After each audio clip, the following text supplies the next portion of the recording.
Welcome back to another episode of the Casey Campbell Podcast. Casey Campbell with you, of course. We are pleased to be joined by Plymouth boys basketball coach Andrew Meeuwsen. How's it going? It's going good. How are you doing? Doing well. So obviously, I know tough loss last night against Canton, but there were times that in the game that you guys were pretty good at times, and then I know just going through the season, that's what you're going to get in this league. Yeah, no, it was a hard, tough game. The first half, it was 18-15. We were down 3 points, and we were really feeling good about ourselves because defensively we were doing everything we were supposed to be doing. We rebounded well. We have real good effort. Get on the floor. We kept Omar, who's really really good player. We kept him to 5 points in the first half, so nobody was really hurting us yet. But we were struggling in the first half, and obviously the rest of the game to really get in a flow offensively. And you got to give credit to Canton. Their defense was really good. They really brought it. Physicality was a little higher than what we've been used to actually in a couple of the games that we played in the division. So it was tough to get the ball where we wanted it to go, and tough to get it, to our big guys. So some things we need to be obviously working on as the season goes on, but give credit to Canton. They played some good defense and they brought it. So yeah, let's kind of go into coaching against the school you spent so much time at. Obviously, you and Jimmy teach at the same school, obviously at Centennial Middle School in South Lyon. But overall, what was it like going up against the school that you were at for so long? Yeah, it's definitely different because you're there, and you're part of the family, and you want, while you're there, you're doing everything you can so Jimmy can win. So it's definitely another foot and wanting to beat those guys. Obviously, you care about those guys because they're good kids over there, and the coaches are good. But in all aspects, yeah, winning is what you want to do, and I want my guys to win and experience the same thing that they've been kind of happening over there. So it was a little different, a little weird, but it was also a lot of fun.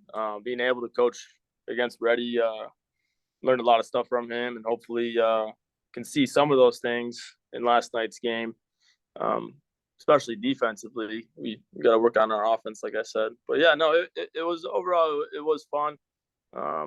But yeah, not normally something that you have happen too often either. So Yeah, it seems like and I've talked with all eight coaches about this. The league's just really, really crazy this year. I mean, you're going to get games that are going to surprise you, and obviously that, of course, you got an overtime win against Howell, and you had a lot of your guys out that game, and then of course Bryce doing what Bryce does. Um, you know, I know he was a little under the weather that game too, but overall, what was that like getting a win at Howell of all places? Because that's a tough place to play. yeah, no, it's tough to go to Howell and get a win. Being on the Canton staff the last 3-4 years, whenever we went there, it was you never. It was rare for you to have one win through the three teams, and sometimes you didn't get freshman JV varsity. You got swept when you went up there. It's just a tough place to play. They have an awesome fan base. The whole town comes out. The gym's loud. But yeah, I give credit to Bryce. He had quite a day. He made some threes. He made some shots, and the guys next man up kind of attitude. They showed up. Those guys who weren't playing as many minutes, and they stuck to the game plan. Trying to throw the ball inside and have Bryce run around and hit some shots and again play defense. It's kind of kept us in all of our games. We always say defense travels, and it traveled pretty well. I mean, an overtime game, 52-50. Usually, you're in overtime, you're getting in the 60s, 70s. So to play defense like that, to travel that long bus ride, it was definitely it was good for our kids. We needed that win for sure. But to go back on what you said, like the division, the league, it's gonna be there's no team on the bottom that you're looking at that you're like, oh, this is gonna be everybody gets to play, everybody gets to score. Everything's gonna be a battle, 1 through 8. So it's gonna be it's gonna be tough no matter who you're playing. It doesn't matter what your record is at all, I don't think. And some records might be deceiving if you don't know anything about the league and you're looking in at the teams that are a lot of teams are like their overall record is basically 500, and they ain't gonna be an easy game at all. No game is gonna be easy. When you look at, of course of course you're going to travel back to that area, back to Livingston County on Friday against Brighton.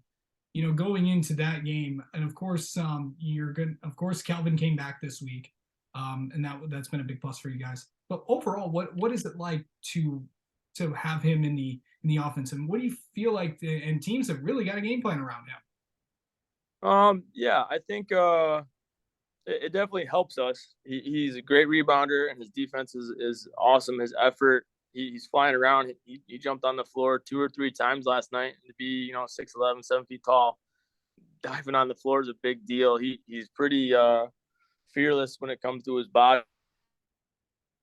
Awesome. But then yeah, offensively, he wasn't around last week in practice. I think we just kind of got to get used to playing with him again. And the game plan, I mean, some teams have tried to double team him a little bit, and some teams have played behind him. Some teams tried to front him. He's still getting, double digits every game we play, and he's getting 10 rebounds every time. So the game plan changes, but he's still contributing and getting the points we need. It'd be nice maybe a few more buckets. There's probably 3 or 4 games this year he's been in foul trouble. Last night he was in foul trouble, so he didn't play the second quarter. He ended up fouling out midway through the fourth quarter. But when he's on the floor, he does a real good job for us, and we just got to focus on continuously give him the ball, and that's kind of old school basketball, which a lot of kids, they play AAU, they're not playing with a big who plays back to the basket, like Omar and Dante. Those guys catch from 7, 15 feet, 3-point. Those are bigs nowadays, so our guards getting used to playing with that. When we do it, it works really, really well. So those are the things that we need to keep on focusing on practice. So for sure.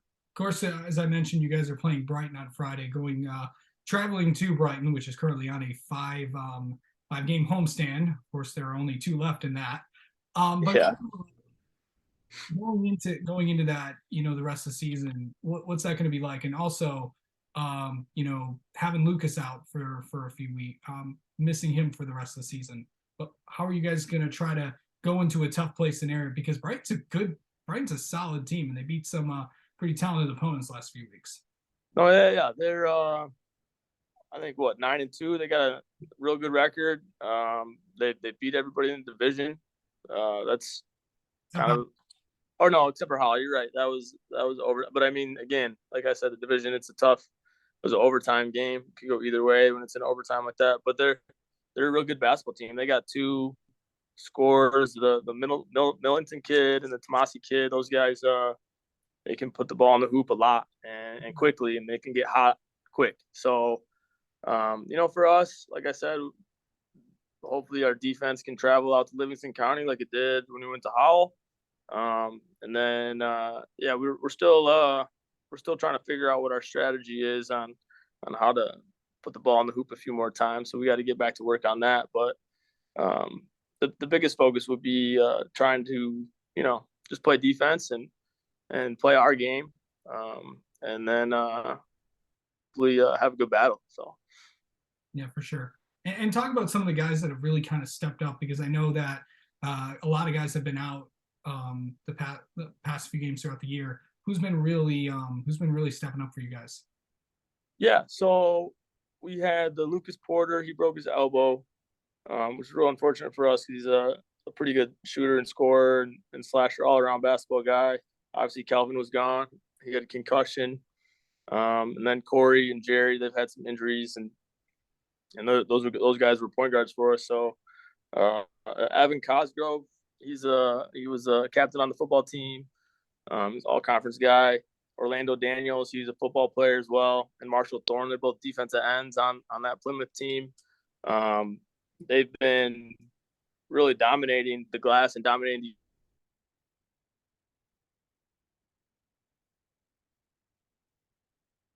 last Friday. He had 15 points at Howell. We fed him the ball. He's got some good footwork, some good moves. Another football guy. He's just got Ohio. Offered him this past weekend. Basically, the football team came and helped us out.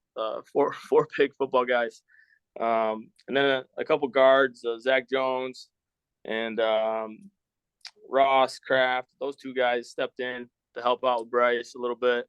They've been really doing a good job, swinging the ball, playing defense, and doing a little extra.